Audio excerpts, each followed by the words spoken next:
Welcome to the Gay Therapy LA podcast, the show that empowers gay men to live their fullest, healthiest lives. Whether you're navigating relationships, mental health, intimacy, finances, career, or personal growth, Ken Howard, a licensed clinical social worker in California, certified psychiatric social worker, and ASEC certified sex therapist, is here to guide you with over 30 years of experience, specializing in gay male individuals, couples, and polycules.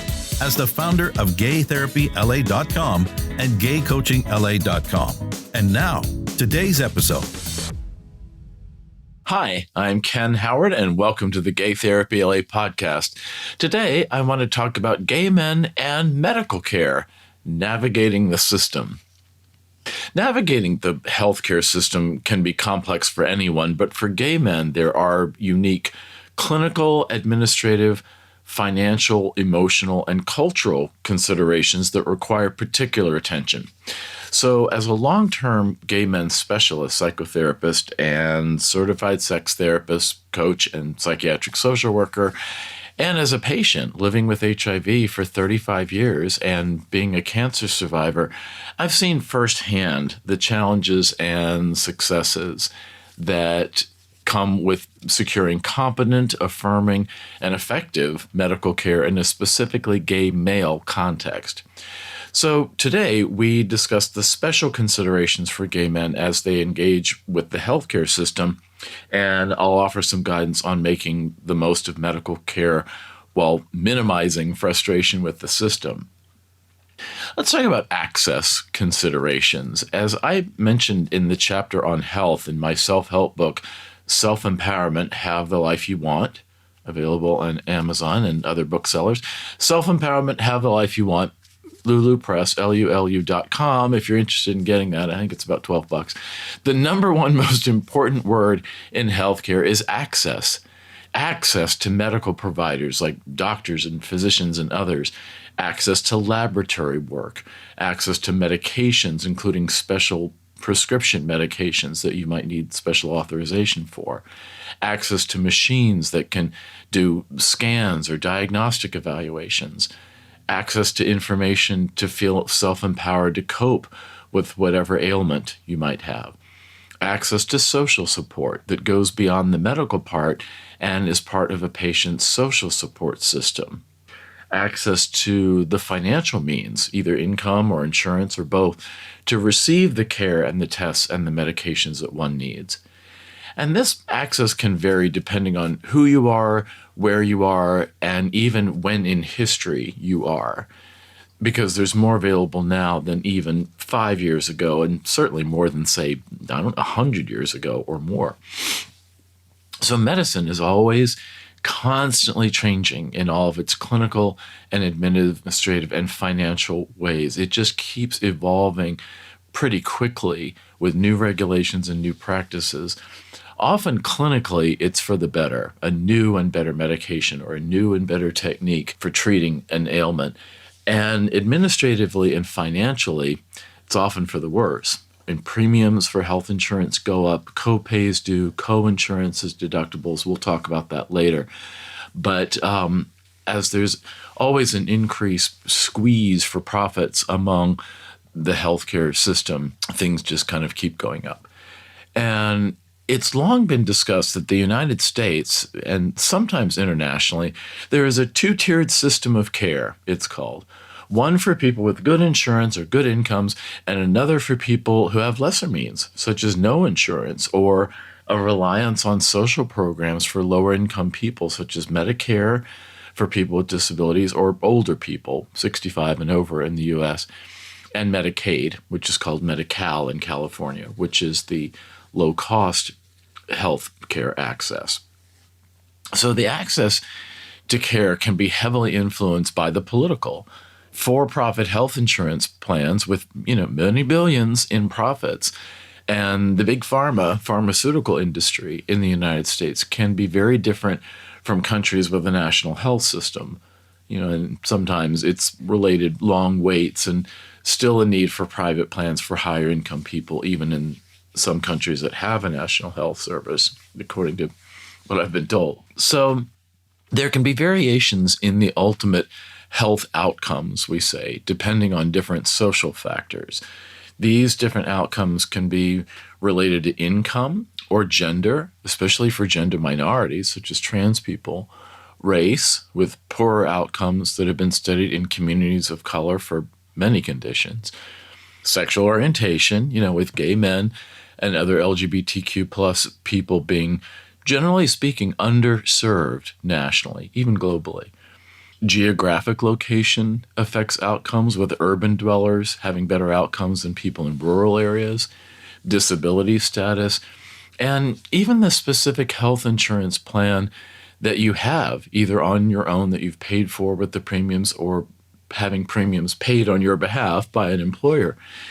With certain private health insurance plans have a better or worse reputation for reimbursement rates that providers bill them. So I've had 2 hip replacements, my left and my right. And with Aetna insurance, I had a $3,000 co-insurance. With Anthem Blue Cross of California, I had a $6,000 co-insurance share of cost. And that's with the same surgeon, with the same surgery, a hip replacement. So whether the patient is on Medicare or Medicaid can influence outcomes, and what the current presidential administration is can influence policy, via who has been appointed the Secretary of Health and Human Services, who oversees the Center for Medicaid and Medicare Services, which has enormous influence on health insurance companies and hospitals and private medical practices. Currently in the United States, the extremely controversial and broadly recognized as underqualified Secretary Robert F. Kennedy Jr. is a vaccine skeptic and a known eccentric. So we're at the mercy of someone being underqualified in the biggest, largest, most influential health position, the Secretary of Health and Human Services in the country. And then others who've been entrusted with other leadership in health, and many considered not that qualified. So even what diagnosis you have can impact your medical outcomes. Maybe having a controversial diagnosis like chronic fatigue syndrome, which is always kind of poo-pooed, or fibromyalgia, or borderline personality disorder.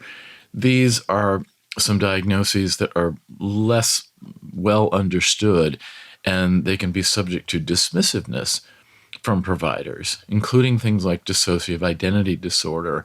I worked in a hospital program just after my MSW graduation, and there was some doctors or psychiatrists who were, very sensitive to these folks who had suffered severe trauma. And then there were others that were very dismissive of dissociative identity disorder, what used to be called multiple personality disorder. So outcomes can vary on whether the patient has access, that word again, to translation services when English is a second language for them, or the patient has a limited level of education to understand even basic medical terminology in their language. Outcomes also vary with the influence of collective advocacy groups and social and political pressure, such as people with HIV and AIDS, which we saw with the history of the ACT UP movement, which was largely gay men, women's groups, Black and Indigenous people of color, veterans, the elderly, immigrants, children, people with disabilities, and even patients who work in the adult entertainment industry, such as sex workers and adult film models. They have their own medical needs, and those are often overlooked because of stigma, and they're dismissed. All of these groups are stigmatized or dismissed, and that can impact their access to medical care. Outcomes are more than just a disease and its related cures or treatments. There are many other variables that affect outcomes, and gay men are included in this. So let's look at some cultural considerations, some special considerations for gay men. Gay men have some of the same medical needs and risks that straight men have, such as maybe screening for testicular cancer or heart disease or other broad population health risks.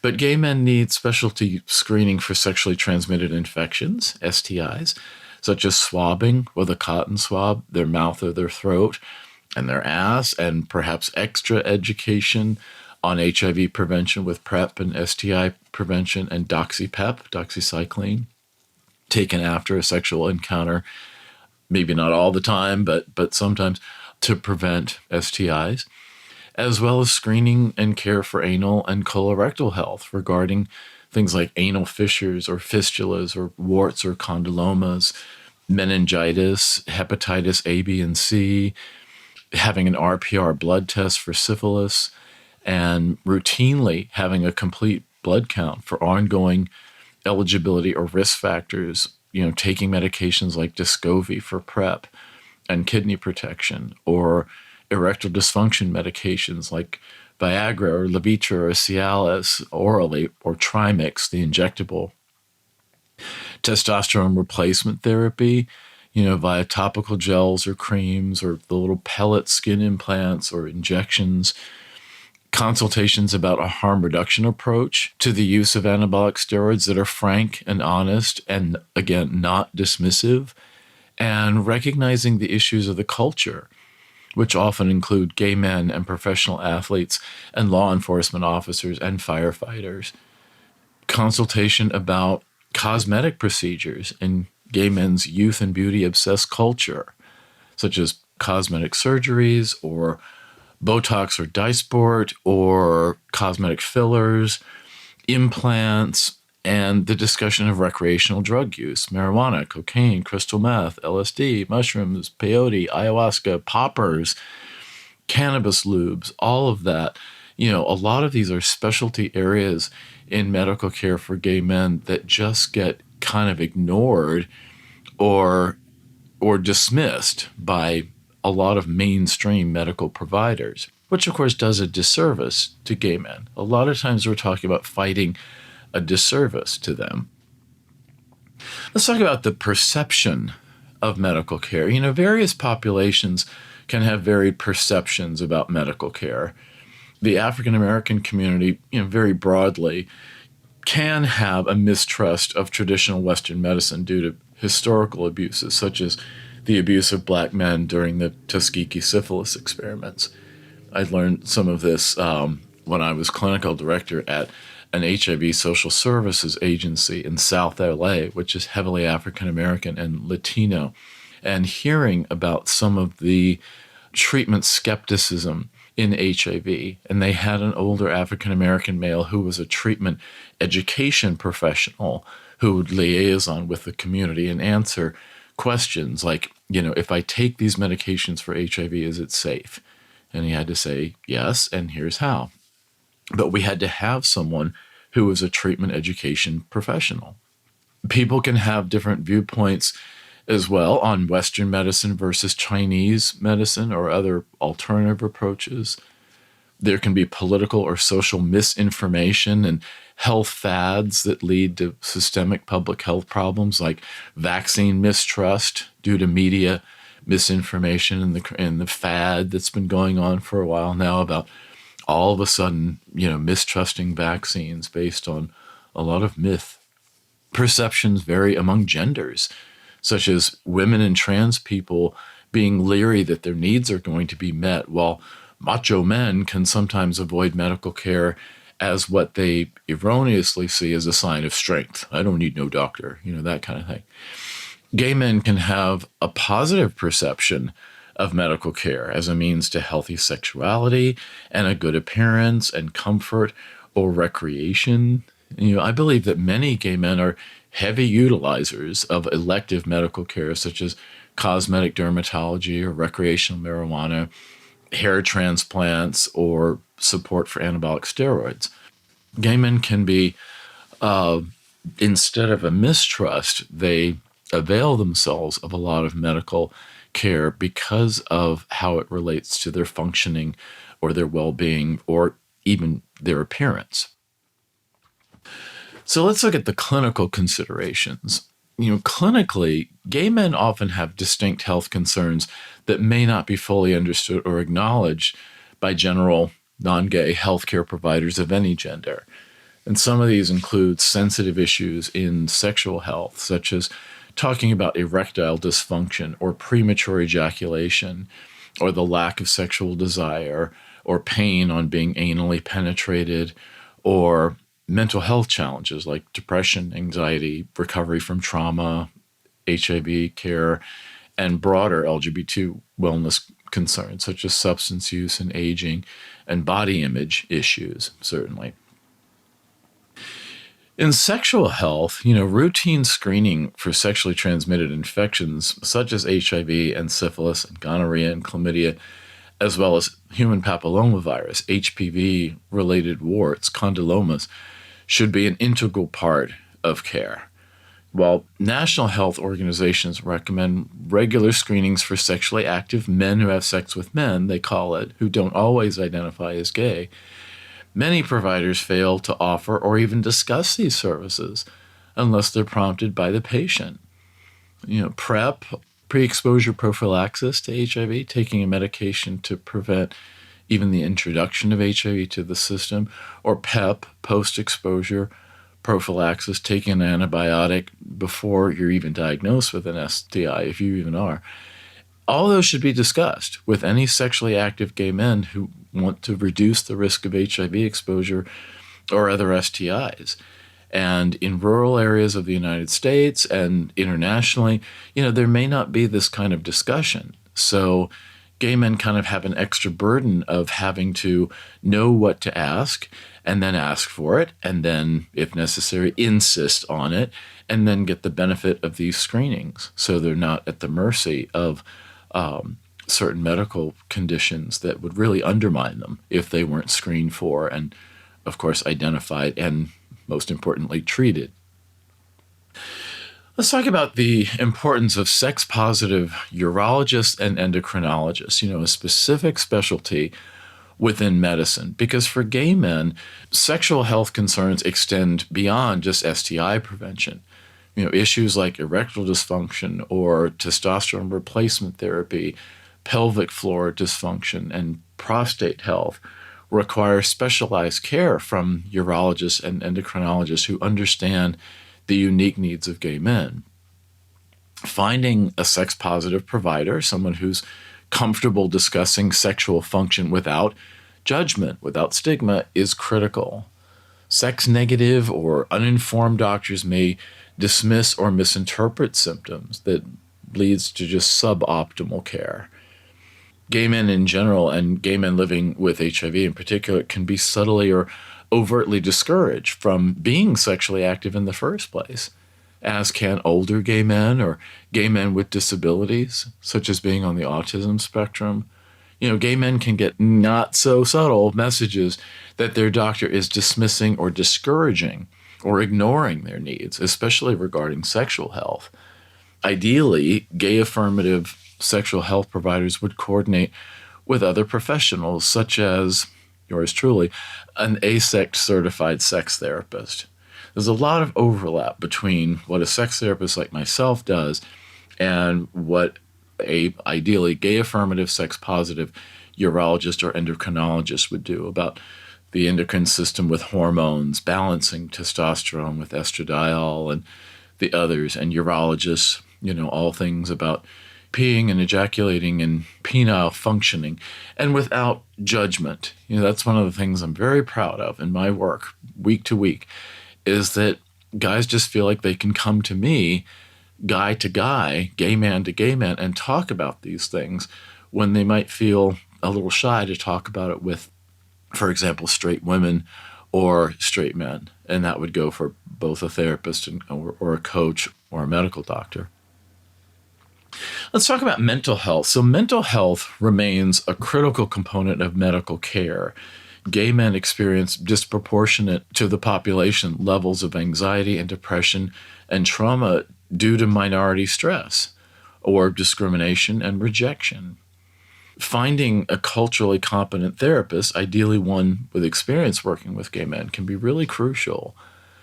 Additionally, psychiatric medicines should be prescribed with an understanding of potential interactions with HIV medications or substances used commonly recreationally within the community from a harm reduction perspective, not a moralistic perspective. Even gay male therapists who don't specialize in working with their fellow gay men might miss things that a gay men specialist would not. Many therapists in general, and gay male ones in particular, say they provide sex therapy, but they don't actually have training or credentials to do that, unlike an ASEX certified sex therapist, which is an 18-month training program. Let's talk about HIV and aging. For those of us living with HIV, long-term management requires a nuanced approach. HIV-related complications like cardiovascular disease, osteoporosis, the bones, sometimes cognitive changes demand monitoring beyond just measuring your blood viral load or your CD4 cell count and your basic blood work. More broadly, as the gay male population ages, we need providers who understand our experiences and needs, including the long-term effects of HIV medications, which are generally safe, but there's still some difference between somebody who's on HIV medications long-term and those who aren't, at least for things to look out for. There's, of course, social isolation of older gay men, including those with HIV. And, gay men have unique aspects of navigating elder care without sometimes traditional family support structures like adult children as our caregivers. Now let's talk about administrative considerations. The administrative aspects of healthcare can be particularly frustrating for gay men, especially when dealing with outdated systems or staff members who lack that LGBTQ cultural competency to work with us. I've noticed special difficulty working with administrative staff in doctors' offices here in LA who, due to many overhead expenditures in a private medical practice, can be sometimes, not always, but can be these minimally paid high school level assistants who aren't really trained or equipped to deal with prescription medications that are hard to pronounce and even harder to spell, or those who don't speak English well, or they don't have good communication skills, or they don't have good organizational skills, or a lack of sense of administrative follow-through on the details, the little boring, critically important details of medical care service delivery, which can be complex. Now, that's not everybody, but speaking from personal experience, I have left doctors and sought out a new doctor, not because of what the doctor did, but because their support staff was not properly trained and supervised, and they caused chaos, either delays or extra expense, or it just wasn't organized. So finding an affirmative provider in the first place is a crucial first step. And identifying providers in your community who are knowledgeable about and sensitive to gay men's health concerns. Websites like the Gay and Lesbian Medical Association, GLAMA, GLMA, directory, or certainly word of mouth recommendations from other gay men. Hey, who do you see for your dentist or your general practitioner or a urologist or a colorectal surgeon? We look out for each other by providing word of mouth recommendations, even in big cities like Los Angeles. Let's talk about medical records and disclosure. Gay men struggle with how much to disclose in their medical records. There are laws that specify that you need a separate consent to release information related to HIV and AIDS due to horrible discrimination issues in the past at the height of the AIDS epidemic. And while full honesty can lead to better care, some patients fear discrimination or unnecessary judgment, and this surprisingly can include gay male doctors and other gay male providers. I've been through that. A lot of my clients have, where they feel judged by these queens who are judging them when they need to be affirmative. Sometimes the gay male providers can be more stigmatizing than some of the straight ones, which is ironic, but that's definitely a thing that we've seen. And so it's essential to find a balance between transparency of what's going on with you and self-protection, especially in areas where LGBTQ protections are weak or non-existent, which may increase in the new Trump government here in 2025. The protections are being rolled back instead of increased. So medical records disclosure, such as releasing your records to yourself, which is weird. I've sometimes gotten pushback from medical records even being released to me as the patient of my own case, and certainly medical records disclosure from one doctor's office to another. All that's governed by HIPAA, the Health Insurance Portability and Accountability Act from Congress a number of years ago. And that law, specifies fairly elaborately what providers, including therapists, by the way, must do to protect patient confidentiality of what's called their protected health information.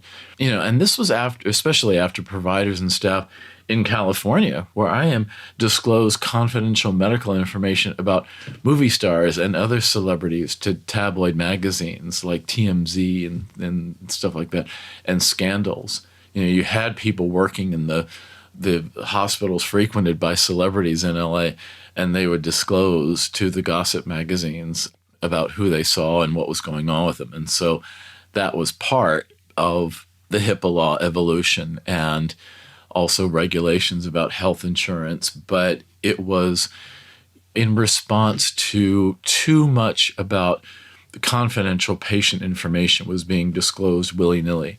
And so ever since then, there's been a real scrambling to comply. And when you sign up with me to be a client, there's a specific thing I have to disclose to you about how my records are kept and what's called HIPAA compliance, meaning everything electronic has to have some kind of encryption or some kind of a paying attention to the importance of medical record confidentiality. So, lately, if you've noticed some new technology, many private practice medical offices are using these patient portals online for patients to make appointments or request prescription refills, see your lab results, or confidentially message your provider.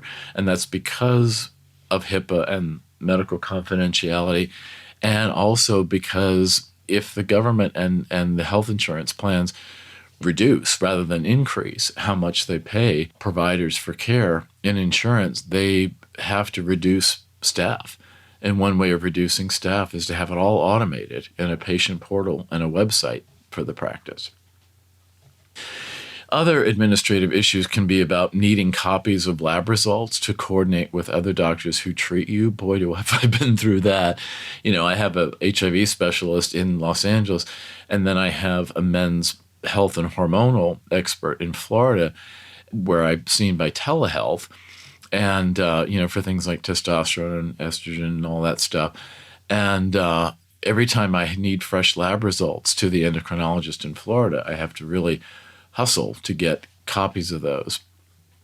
So another administrative issue that I've been through a lot is what to do about access to care when it's at night after business hours, or certainly on the weekends or on holidays. I had a bad leg infection last Christmas, and it was hard to get a hold of providers because it was the Christmas week. Everybody was away, even though they should have had people on call, which is another whole issue I'm fighting about. And, you might be seen in an office by confusing nomenclature of providers. So there's the MD, the medical doctor who we think of as doctor.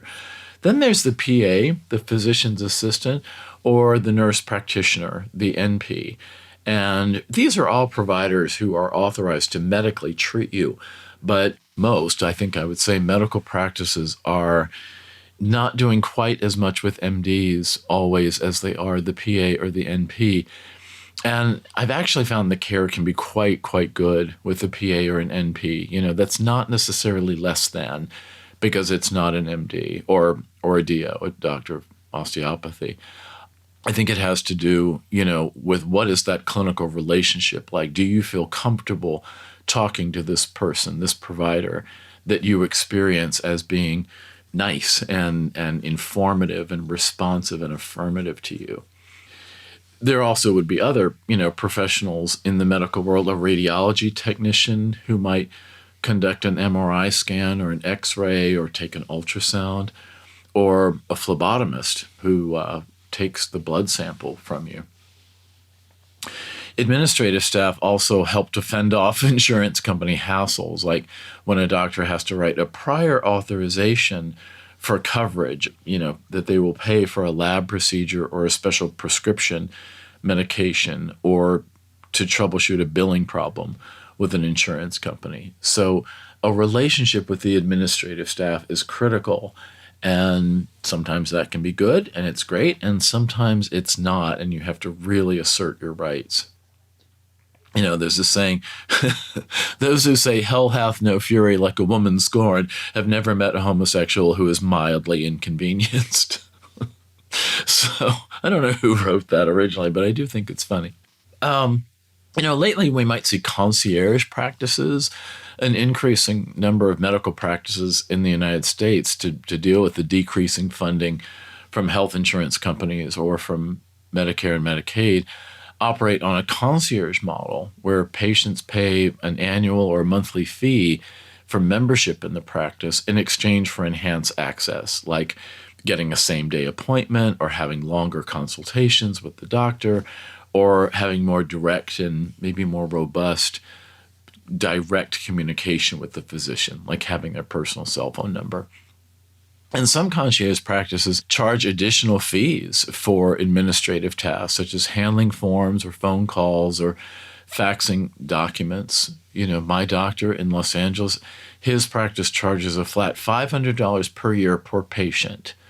And they don't offer the convenience, certainly, of same-day appointments, heaven knows, but it does cover things like administrative staff. You'd think they'd be able to pay them out of the practice, which they used to be able to do, but if there's going to be cuts to Medicare and Medicaid and the health insurance plans increasing profits by cutting the reimbursements, then they don't pay as much, and then there's not as much money to pay assistants, and so you have to pay an extra fee to make up for it, which kind of sucks, but at least if you pay it, then supposedly, which I think is true most of the time, then they're able to do those things, the phone calls or the forms, to help you get a prescription or a procedure paid for and covered by your insurance.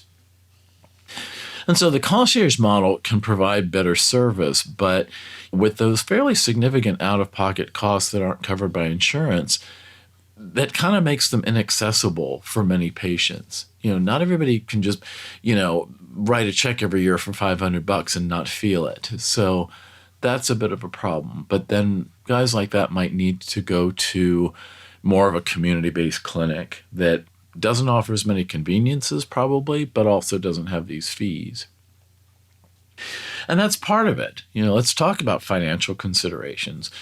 Healthcare costs are a concern for most Americans these days, but for gay men, there are specific financial considerations related to accessing care, particularly for preventive services and HIV-related treatments. Let's review a little bit some insurance terminology.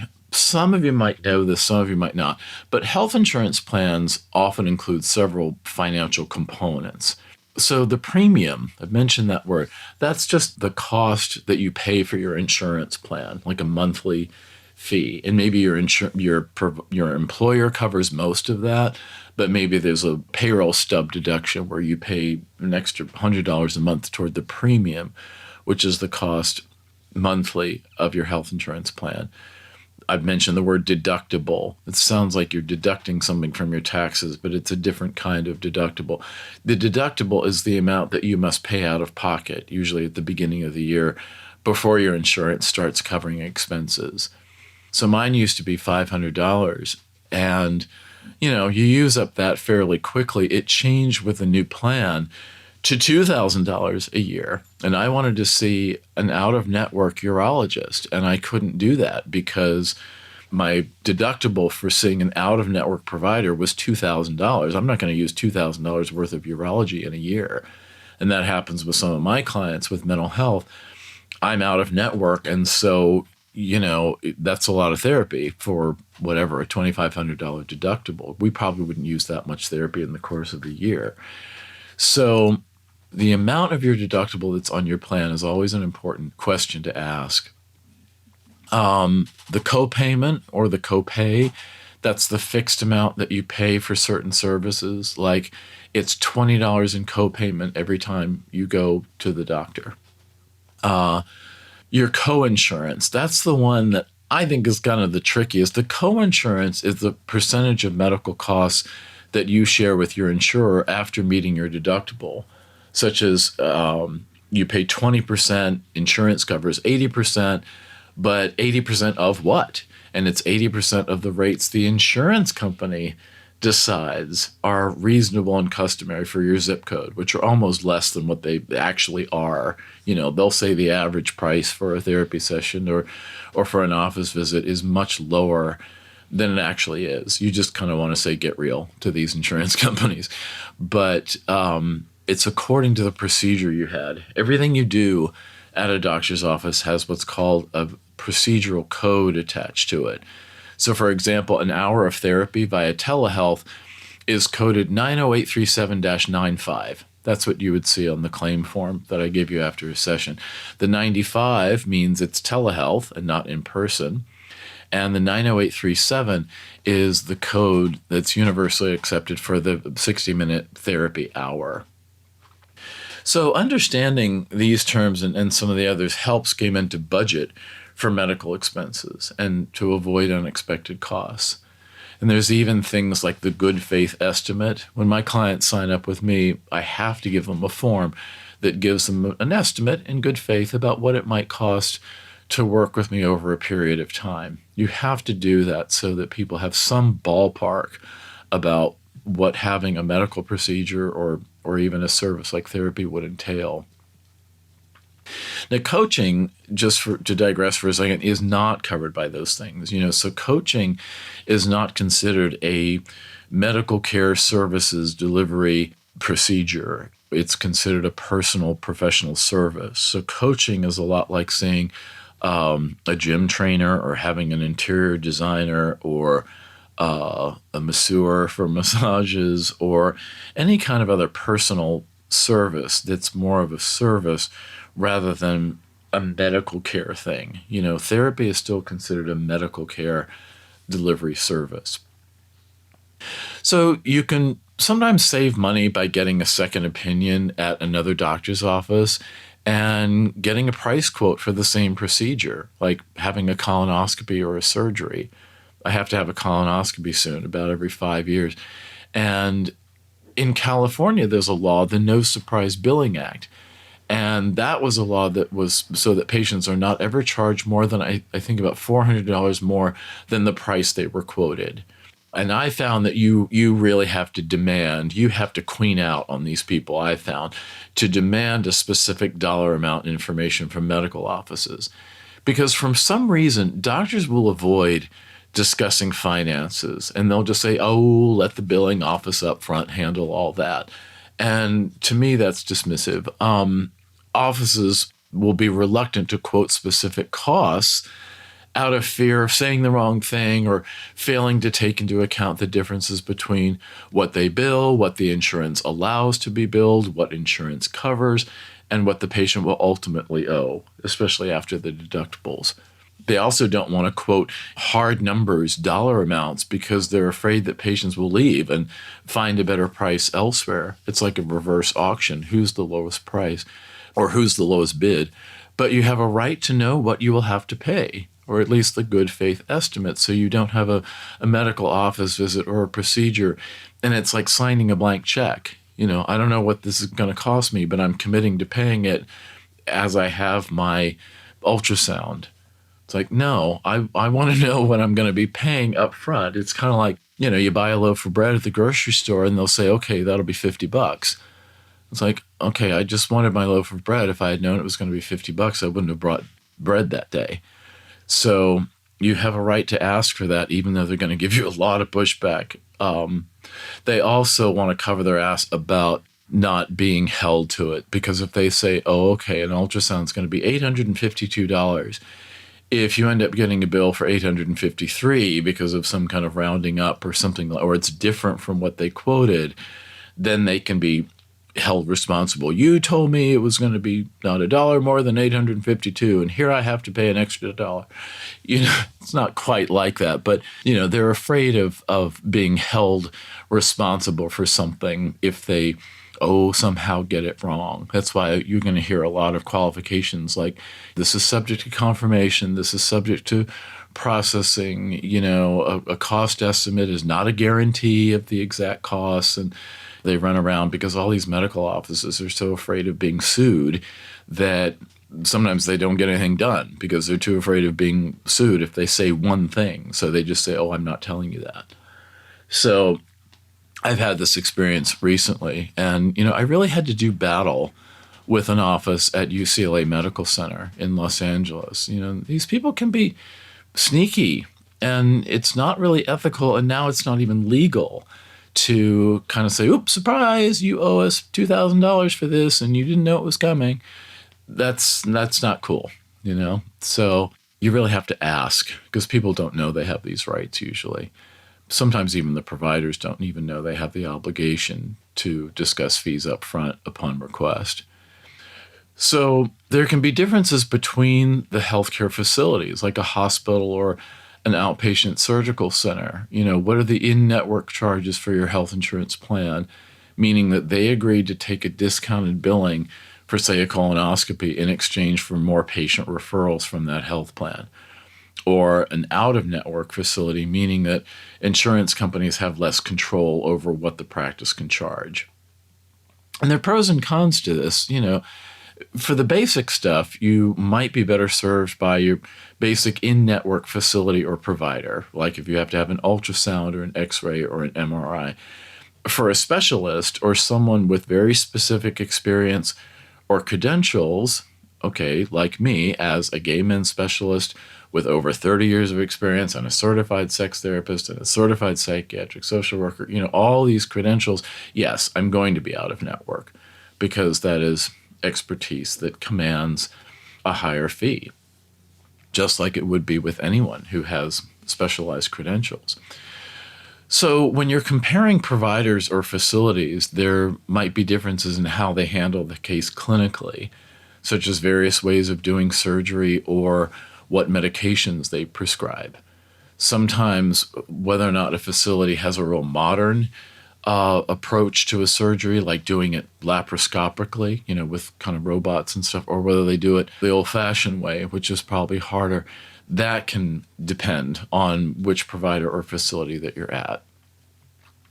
Doctors should, if they don't, always review the risks versus the benefits of having a certain treatment or procedure or medication. That's only fair that they explain that as best they can. They should also mention any alternatives to treatment.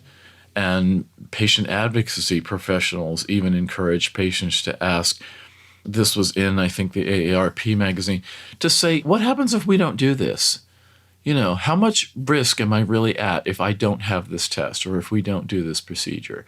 And expect a realistic discussion of the risks and benefits so that you avoid unnecessary treatment that can just kind of pad the bill versus what is really important to protect your health. And in my experience, I've had both of these. The benefits might be that a condition is somehow improved by having an elective surgery. The risks might be an infection after the surgery, or maybe the surgery just won't work. It won't improve your condition. This happened with me with a blood circulation problem in my leg. But they're kind of obligated to talk about the risks and benefits of things because some doctors will just order all kinds of tests and stuff like that, and it really raises the bill. But sometimes you don't need all of that, and sometimes you do, but they need to explain why they feel that way, why they recommend it. Let's talk about emotional considerations in accessing healthcare. So navigating healthcare as a gay man comes with fairly significant emotional challenges, such as, things like anxiety and anticipation of lab results. When you're waiting for lab test results, whether it's for an STI or your HIV viral load to see how you're doing, or certainly things like a cancer screening biopsy or an anal pap smear or other kinds of health screenings, This can be a stress because it's the uncertainty. The uncertainty about a potential diagnosis and the implications for your health and stigma can all contribute to emotional distress. It's like waiting for a jury to come in with a verdict. If you get a biopsy, if you have a result that it's a malignant tumor, that's going to need a lot of treatment for you to survive that. If it's benign, then you might need less treatment, and it's certainly less life-threatening.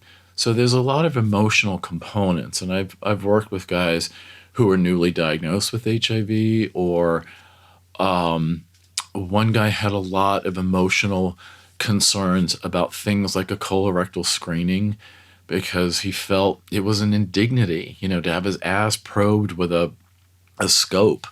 And things like sexual abuse survivors or sexual trauma survivors might really have a lot of feelings about a stranger, like a doctor examining their testicles or examining their anus. And it can be triggering. And most doctors kind of don't know what triggering is. They're just like, what's the problem? And they should be trained in this, but I don't think they often are.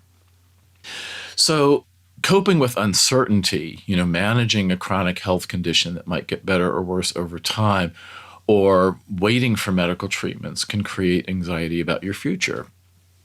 So in therapy, we might develop some adaptive coping strategies for these kinds of medical challenges. We might do some mindfulness meditation. In therapy, we would talk about things like hopes and fears and what it means to feel medically vulnerable, and also how it feels to become self-empowered to cope with the challenges you're facing. There might also be things like support groups for specific illnesses that can mitigate the stress of having them. There's also, I think, coping with the stigma in medical settings. Even today, many gay men face discrimination or microaggressions, right? We've all seen the microaggressions that show ignorance from medical professionals. Homophobic providers, when they're treating gay men, do a very bad job of hiding it, I think. They think they're being so poker face when you can tell that they're being judgy. So these experiences can make seeking care an emotionally fraught experience, leading people to delay or even avoid essential medical visits. And, delaying or avoiding or being in denial can make a condition worse as it progresses, even if you don't have symptoms. So it's best not to avoid, to confront it head on. And then if you get shit from a provider who's being homophobic, well, then you find appropriate but still firm ways to fight back. I'm a big believer in being an advocate for yourself. There can be the emotional frustrations with access, that word again, to long wait times to get an appointment. Or there can be insurance barriers like denials of approval or denial of payment. Even the stress and the frustration of finding an LGBTQ affirmative provider can all contribute to feelings of helplessness and frustration in medical care. So being proactive about researching providers and advocating for yourself can make these challenges a little easier to manage. During the height of the AIDS crisis years ago, it was found in research a correlation between the gay men who spoke up and advocated for themselves in medical settings. They had more positive outcomes because they were assertive. So always speak up about your feelings. If something hurts or something doesn't feel quite right, then speak up. And then if they're dismissive about it, then get a second opinion. My experience with anal cancer about 24 years ago, I was kind of dismissed. I was suspicious about something that eventually turned out to be a cancerous tumor that was visible and palpable. And I had a colorectal surgeon say, that's nothing. That's just a skin tag. It turns out I got a second opinion and it was cancer. And so if I didn't have that second opinion, I might not be here because that cancer might have spread. So always speak up when you have any kind of suspicion that something just doesn't feel right. My mom has done that. My mom is a 3-time cancer survivor, uterine, breast, and colon.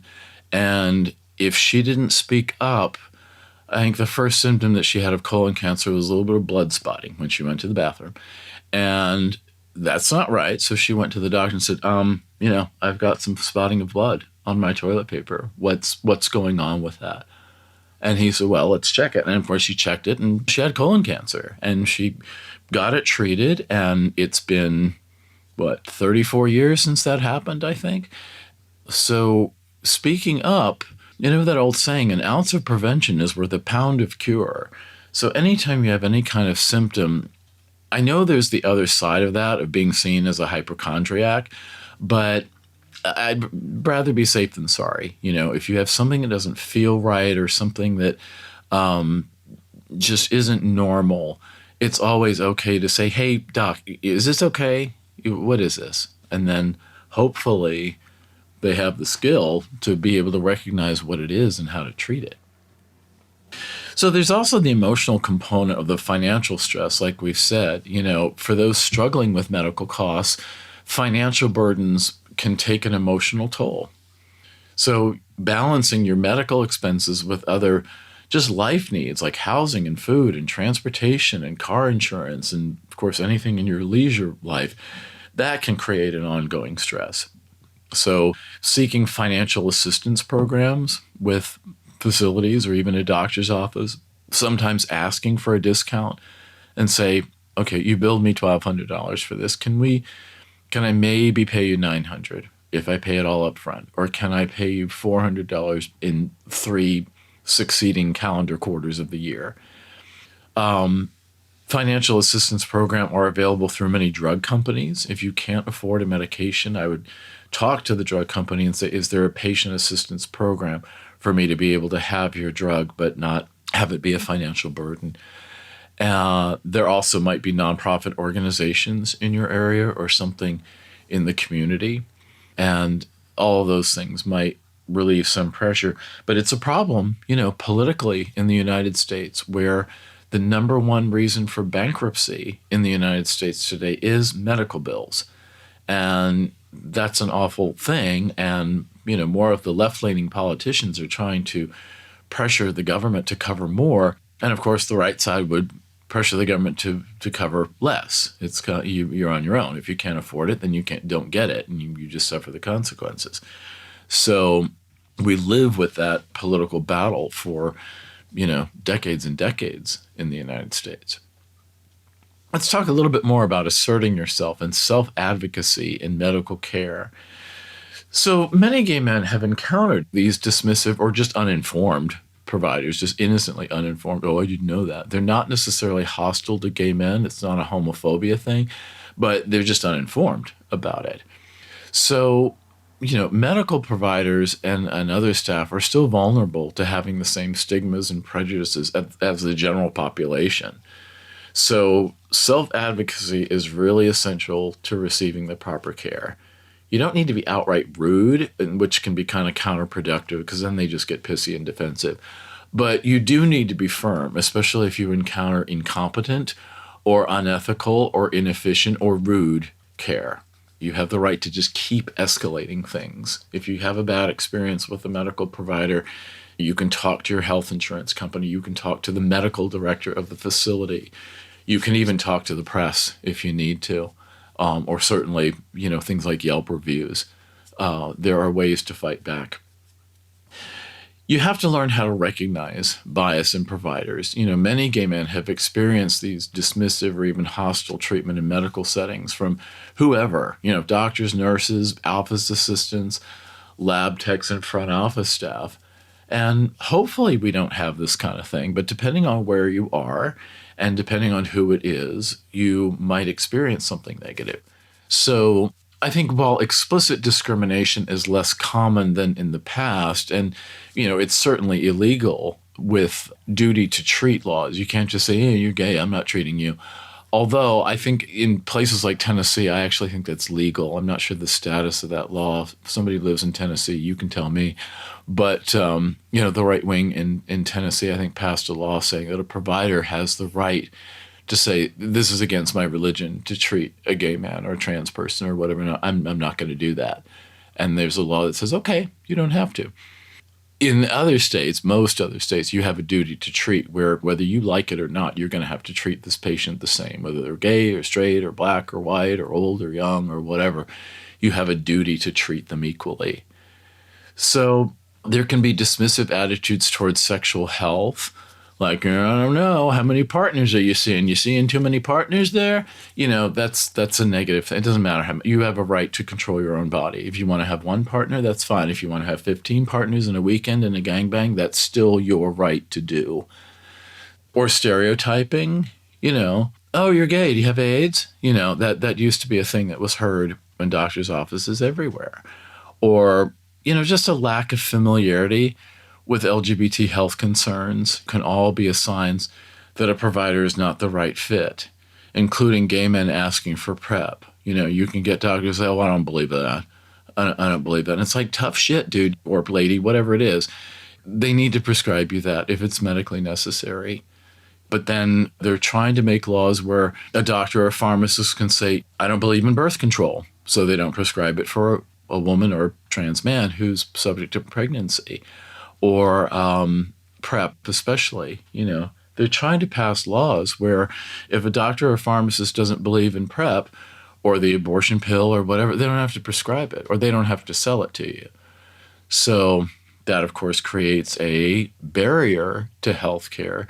And we fight that. And that's not even a medical thing exactly. That's a political thing. So if your provider lacks this LGBTQ plus cultural competency, it's important to be your own advocate. And that might mean asking direct questions about their experience with gay male patients, or bringing up concerns like PrEP or PEP, or even just requesting a different provider if needed. But don't let religious bigotry or the staff acting out their personal prejudices undermine the quality of care that you receive, because unfortunately your life could depend on it if it's a serious medical condition. So you have to kind of build a network to find adequate care, whether that's with community-based LGBTQ health centers or private practices or online forums like Reddit. You can discuss the resources, do online searches, get referrals from other patients or other providers that you know. Like if you have a gay doctor who's a GP and you need a colorectal surgeon, he or she might be able to recommend one, word of mouth. So in other cases, connecting with other gay men who've navigated similar challenges can provide both practical advice and emotional support.